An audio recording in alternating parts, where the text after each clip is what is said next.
So we're talking about Christ cleansing the temple. We talked about that yesterday in class a little bit. And so after the wedding at Cana, uh, we read about in John 1, 2, 1 through 11, then we hear about Jesus heading elsewhere and cleansing the temple. So it says this: After this, he went down to Capernaum with his mother and his brothers and his disciples, and they stayed there for a few days. So it says they went down to Capernaum. If you look at this map here, you can see where Cana is there on the left, and you can see where Capernaum is on the Sea of Galilee. And the reason it says they went down, even though you're going north, it was higher. Capernaum was higher in elevation than Cana. It isn't the same thing as with Jerusalem, as I told you yesterday. You always go up to Jerusalem, in part because of elevation, but mostly because of the holiness of Jerusalem. So Capernaum would become Jesus' earthly headquarters. Capernaum was where Peter lived. And so when he was at home, when he was not out ministering, he was at Capernaum. And we'll talk a little bit more about Capernaum in just a second. I want to finish reading these verses, but that's where he is at the beginning of this of these verses. The Passover of the Jews was at hand, and Jesus went up to Jerusalem, again south, but up in elevation, possibly, and also it's the holy city. In the temple, he found those who were selling oxen and sheep and pigeons, and the money changers sitting there. And making a whip of cords, he drove them all out of the temple with the sheep and the oxen. And he poured out the coins of the money changers, and he overturned their tables. And he told those who sold the pigeons, "Take these things away. Do not make my Father's house a house of trade." His disciples remembered that it was written, "Zeal for your house will consume me." So the Jews said to him, "What sign do you show us for doing these things?" Jesus answered them, "Destroy this temple, and in 3 days I will raise it up." Then the Jews said, "It has taken 46 years to build this temple, and you will raise it up in 3 days?" But he was speaking about the temple of his body. When therefore he was raised from the dead, his disciples remembered that he had said this, and they believed the scripture and the word that Jesus had spoken. Now, when he was in Jerusalem at the Passover feast, many believed in his name when they saw the signs that he was doing. There's that word, signs. But Jesus, on his part, did not entrust himself to them, because he knew all people and needed no one to bear witness about man, for he himself knew what was in man. So again, at the first part of this 40 verses, Jesus goes to Capernaum. And I wanted to give you a little understanding of Capernaum, because there are very good ruins of Capernaum. And in fact, that picture there is taken from the synagogue in Capernaum. Probably not the synagogue that Jesus was in. Probably it was rebuilt after that, but obviously a very ancient synagogue. This is that synagogue. Perhaps where Jesus was, but what you're going to see is that beneath this there is black basalt rock, and that kind of rock is very prevalent around the Sea of Galilee. And so that first layer that is black basalt rock is probably the foundation of the synagogue that Jesus would have visited in. You can see here the ruins from above, the ruins of Capernaum, the village of Capernaum. And this is possibly the remains of Peter's house, which is where he would have stayed. And it says over and over again that they went to Peter's house. How do they know that? Because on the walls there are some very ancient etchings that indicate that this was a Christian place of worship. Now, it might not, I put a question mark, it might not be Peter's house, but from a very early time, there were believers meeting and gathering for worship. So interesting, huh? I've told you before, I want to go to Israel, and this is part of the reason why. So then we read that the Passover of the Jews was at hand. It was about time for the Passover. Remember, I told you that all able-bodied males were required to go to Jerusalem for the Passover. And so Jesus went up to Jerusalem. So it's spring. It's March or April. Passover is about the same time as Easter. I mean, that makes sense, right? Easter is the resurrection of Jesus. Jesus was crucified during the Passover. So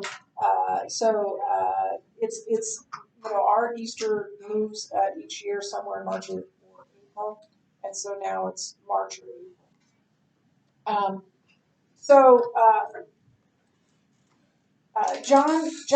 Only John tells us about this first Passover in Jesus' ministry. It's not in the Synoptics. Now, the Synoptics, there's a cleansing of the temple in the Synoptic Gospels, but it's close to the time Jesus was crucified. This is early in his ministry. So, and they're very similar stories. So what are we to make of that? Well, there's several choices. The first choice could be that there are two cleansings. That Jesus early in his ministry cleansed the temple in Jerusalem, and then late in his ministry cleansed the temple in Jerusalem. That's possible. There's another possibility that makes some Christians go and be a little wary of it. And that is that this is the same cleansing. It's just for reasons of storytelling or reasons of the thematic elements. John decided to move it in the story forward. Now, we think like Greeks. We don't think like Jews. And so to us, that's like, no, the Bible's inerrant. If he moved it, then that's false. He's lying. That's not the way a Jew would have thought. They were storytellers. And so they weren't as chronological as we are. We're very chronological. This happened. They're more holistic than that. So it is possible that it's the same cleansing and it was moved. I don't know which it is. Whatever it is, it really happened. And whether there are two cleansings or one, it really happened. And that's all that really matters. So what's the time of this event? So we're talking about the Passover. And the time of this event was in the spring, as I said, and so some number of months after the wedding at Cana. So then what is the purpose of the Passover? Well, the Passover reminds us about the Israelites and their Egyptian captivity and release. What do you know about the original Passover and about that? Tell me something that you know about that. David? It was pretty prestigious. It was a massive event, and it was a seminal event. It was a defining event for the people of Israel. How did they get to Egypt? How did they end up in Egypt?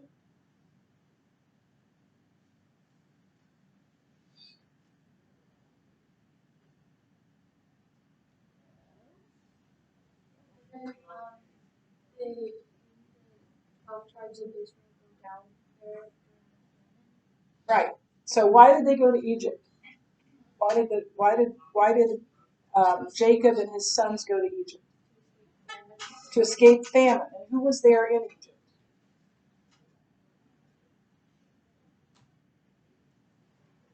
Remember the story of Joseph? And his brothers hated him. And so they beat him up and they threw him in a well, and then they decided, hey, why would we just leave him to die? We can make money off of him. So they sold him as a slave to some traders that were going to Egypt, and he was sold into slavery, first to Potiphar, but then Potiphar's wife was a liar and said he'd done things he hadn't done, and he was thrown into prison. And then in prison, he told the dreams of a baker and a cupbearer and asked them to remember him when they got to back to the Pharaoh because they worked for the Pharaoh, and they didn't do that. But eventually, Pharaoh has a dream he doesn't understand, and so the cupbearer who was you know what the cupbearer did? A cupbearer took a sip of everything that the Pharaoh was going to drink to make sure that it wasn't poison. So high risk, high reward. They got paid a lot of money to do that, but you might die because it might be poison. So the cupbearer goes, oh yeah, so I totally forgot. There's this guy in prison that he's like been unlawfully imprisoned, and he's a great guy. And he told me that my dream. He knows about dreams. Maybe he can interpret your dream, and he did interpret Pharaoh's dream. Pharaoh's dream was that they would have 7 years of bumper crops and then 7 years of famine. And Joseph said, what you need is someone to make sure that you store up crops so that you'll have food for the famine. And the Pharaoh goes, it's you. You be that person. And so Joseph became the number 2 person in all of Egypt. And lo and behold, his brothers come looking for food. And he knows they're his brothers because there's famine everywhere. He knows that those are his brothers, but they don't know he's Joseph. And eventually it all turns out great. They bring Jacob to Joseph in Egypt, and they end up living in Egypt. And the people of Israel end up living there for hundreds of years. Eventually a Pharaoh came who didn't remember what had happened, and he was afraid that the Jews were becoming too great, they were becoming too many, and they were enslaved in Egypt for hundreds of years. So the Passover refers to a time when Moses came to release his people. Moses grew up in the household of Pharaoh, found out that he was actually an Israelite, and he killed an Egyptian man and ran away. And he was married, and he had kids, and he was a herder of animals, and he's out in the wilderness, and there's this bush that's on fire, but it's not burning up. And God tells him to go. He argues with God.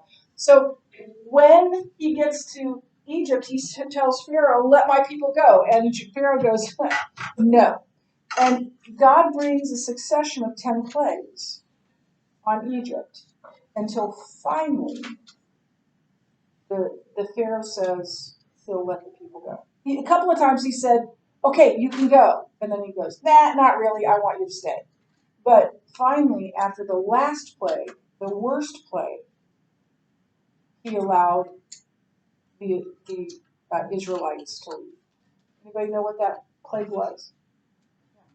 Like killing all the firstborn sons. Yeah. So all the firstborn sons of those who were Egyptian, and also the cattle and the livestock, all of that too, died. But the Israelites did not. Why not?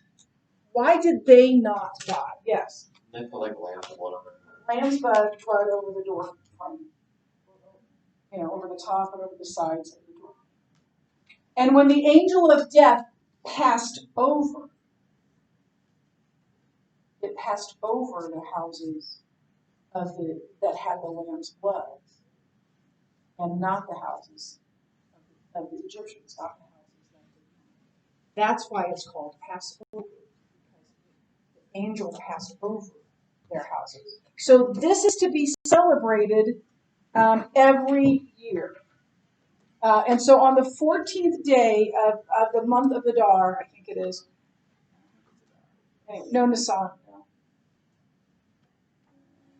On the 14th day of that month, to this day, they celebrate the Passover. They were to kill a lamb and to sprinkle its blood on the doorposts, and then roast the lamb. And it's a very symbolic. This isn't a meal where you're going to get full. It's a very symbolic meal. It's akin to our communion. Like you don't go to communion going, oh, no. Oh, I love that bread, right? It's not a meal. It's a celebratory meal. And everything in that meal, from the lamb to this thing called haraset, which is a chopped up apples and dates and nuts, and it looked something like a mortar for the bricks that they made. Everything in that meal has significance to their captivity and to their release. They wear traveling clothes because they're ready to go to leave. They use unleavened bread because they had to leave so fast they didn't have time for their bread to rise. All of it is symbolic of what's called the Seder feast, the feast of the Passover. The Lord passed over and left unharmed every home of the Israelites. So the Passover was to be an annual event. God said that they would celebrate the Passover every year forever. And indeed they have. For thousands of years, the Jews have celebrated, it's Nisan, by the way, the 14th of Nisan in March for they still observe this all over the world.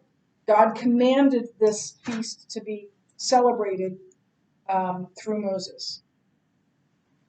And the evening after the Passover is actually the first day of a 7-day feast called the Feast of Unleavened Bread, where they get rid of everything that has leavening in it, everything that has yeast or flour, anything that has leavening in it, and they sweep it out of their house, they sweep it out of their cupboards, and they get rid of it. And it's a symbol of cleaning out our lives. Today, the Passover, so you have the Passover and then the 7-day feast of the Feast of Unleavened Bread.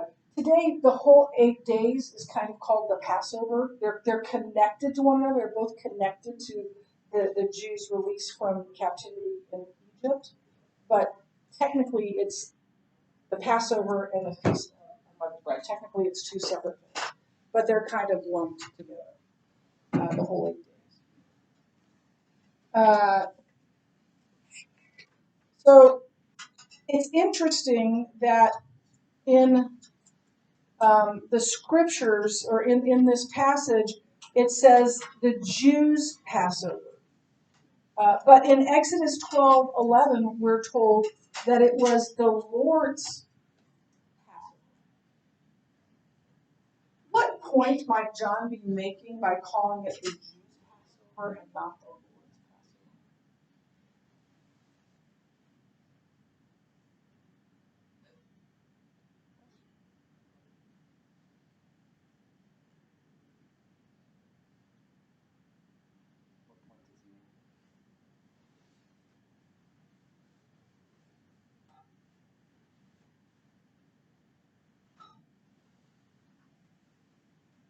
Over the years, well,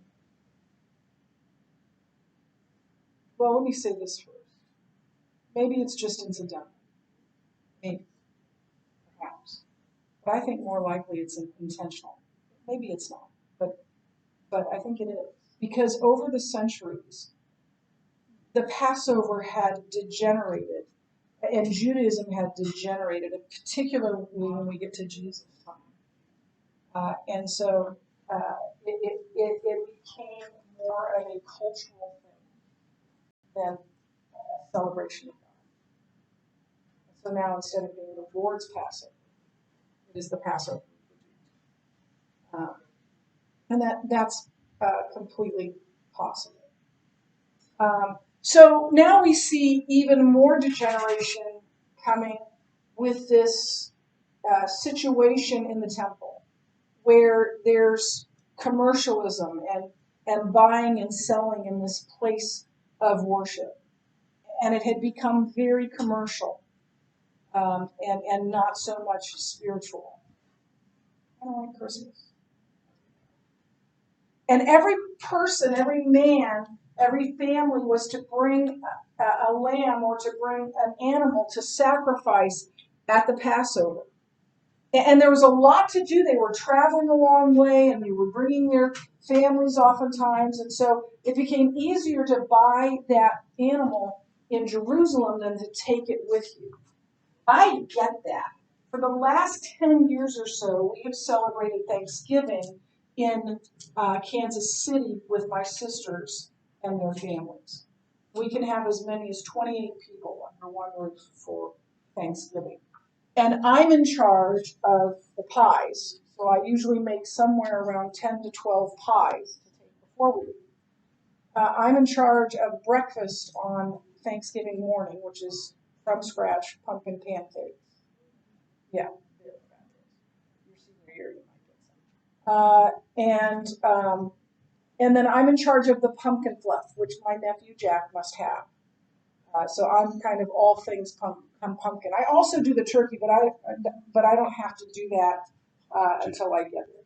So I am for days and days before that preparing pies and pumpkin fluff and getting all the ingredients I need to take with me and all the accoutrement, my stand-up mixer and all that stuff I need to take with me. There's a lot to do to make this trip to Kansas City. It would be so much easier if I could just right? But I'm not going to do that because it's not a whole pot. This was so much easier if they could just buy the lamb when they got there. And so it became very commercial. And so the practice arose. When people began to start selling things outside of the temple grounds. So this is a drawing of the temple. And so on this walkway outside the temple grounds, they would set up their booths. But as often happens over time, it changed and it degenerated. They also had people there that were helping people exchange money because they were coming with money from wherever they lived, and they needed Roman money to pay the temple tax. And so they would bring their denarii, or whatever it was, and change it for Roman money to pay their yearly tax. Yes? How do you even get on that? Like, nothing to get on that. Yeah, I don't think that it's an exact rendering, or maybe it kind of is, with the same level as the ground on the other side. I don't know, it's just a drawing. But it's in the area just outside the temple that they were selling things. So in the streets and the walkways around the temple, they would sell things. But at some point, they moved into the temple grounds itself. Now, this gives you a little bit of an idea. The red thing is a church that would seat about 400 people. That's how big the temple grounds were. It was huge. It was vast in its size. So the money changers and the people selling the animals came in to the temple area.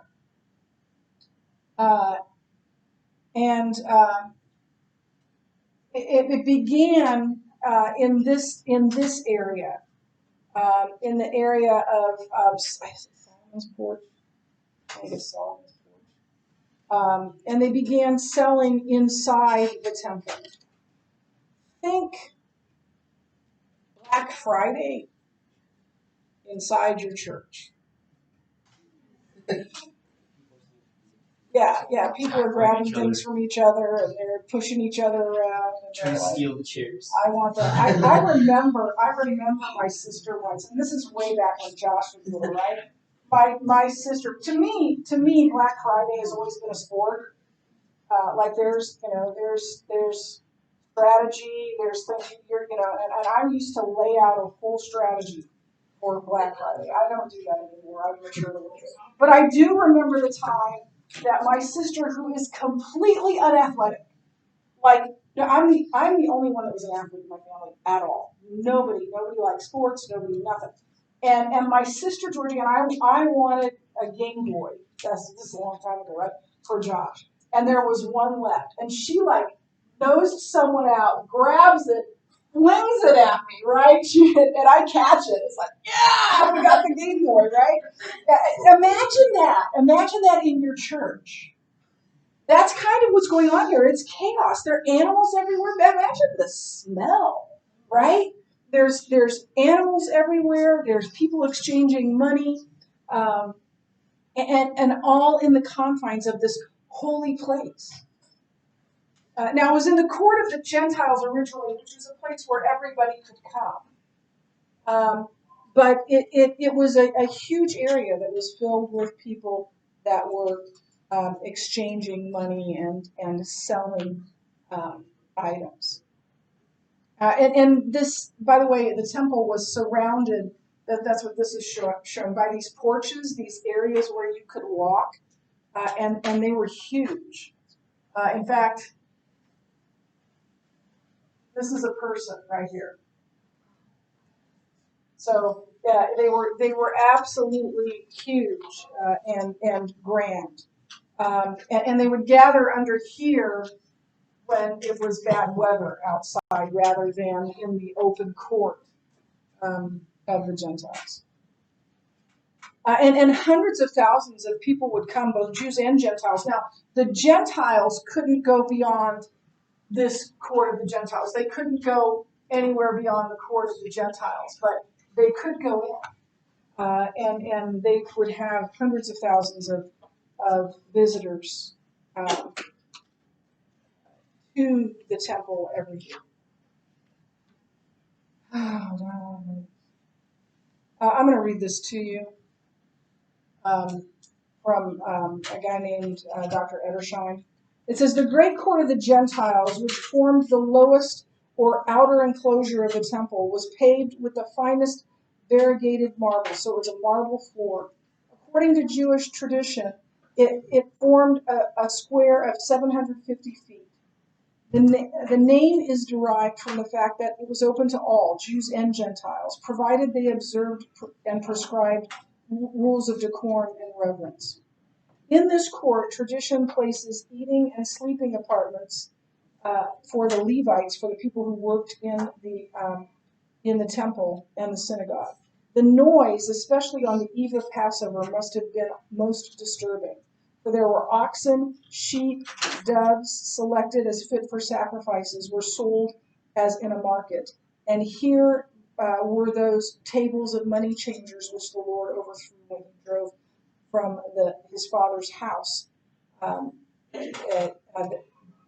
those that bought and sold. So it was noisy, it was crowded, it was smelly, all in a place of worship. And this is the event into which Jesus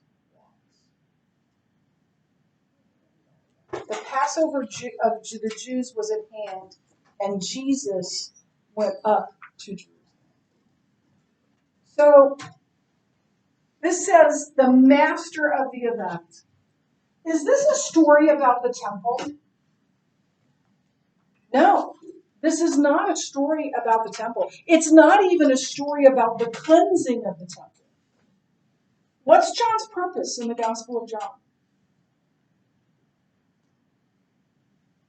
These were written that you would believe that Jesus is the Christ, the Son of God, and that by believing you might have life in his name. This is a story of the master of the temple. This is a story about Jesus. And everything John writes, he wants us to figure out, what does this tell us about Jesus? So my focal point isn't the story itself. It's, what does this story tell us about Jesus? Now, I'm going to tell you right now that some of what the book tells you, it tells us about Jesus, isn't really good. But we will talk about some things that are more important. So Jesus, filled with righteous indignation, there is such a thing as righteous anger. We don't understand that very well because most of our anger is self-righteous. Most of our anger is sinful. I'm angry because you did this to me. I've been wronged and I'm angry. That's not righteous anger. But when something does someone to hurt someone else, and you step in to stop that, that's righteous. And so Jesus is righteously angry, and he enters this temple court, and he makes a whip out of some cords, and he drives them all out. Sheep, oxen, money, those who took care of them. He overturned tables of the money changers with various coins, and left them to grope and hunt for that scattered money. And he issued an order for them all to leave. And then he says to stop making his father's house a house of merchandise. And we'll talk about why he was angry. But first, let's talk about what this tells us about Jesus. Now, we're going to go through three things, and each have two items in them, and you need to recognize that because you're going to be asked about this on your quiz. There are two pairs for a total of 6 things. This first one is not really important.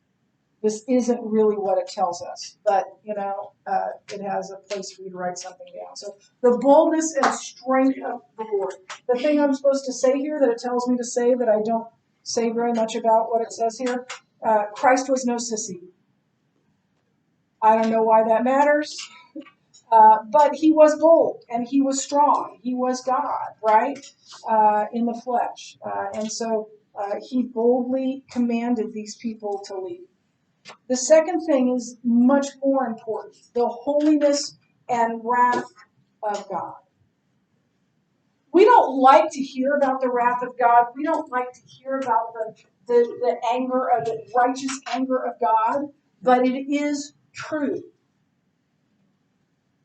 God is holy, and therefore he hates sin.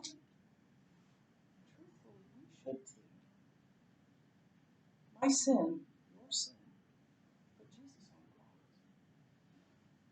We should hate our sin. And God doesn't wink at sin. I think we tend to think he's like, oh, he's some sort of grandfather in the sky. He's not your grandfather. He's the holy God. And he doesn't wink at sin. And neither should we. Sin is serious. Sin destroys. Yeah, it might seem fun. But ask anyone who started using drugs because they thought it was fun, or drinking alcohol because they thought it was fun. Sin destroys. All sin destroys. It destroys friendships. It destroys families. It destroys lives. And so Jesus was angry that his Father's house, a place where people should have worshipped, was being desecrated. He couldn't permit that. Christ is still the same today. He still hates sin. And he will deal with it. And he deals with it now. There are consequences for sin. Natural consequences for sin. Jesus loves sinners. But don't lie to yourself. He hates sin. As well he should. And then also, much more importantly, it shows us the deity and authority of Christ. And this is where we'll pick up. So,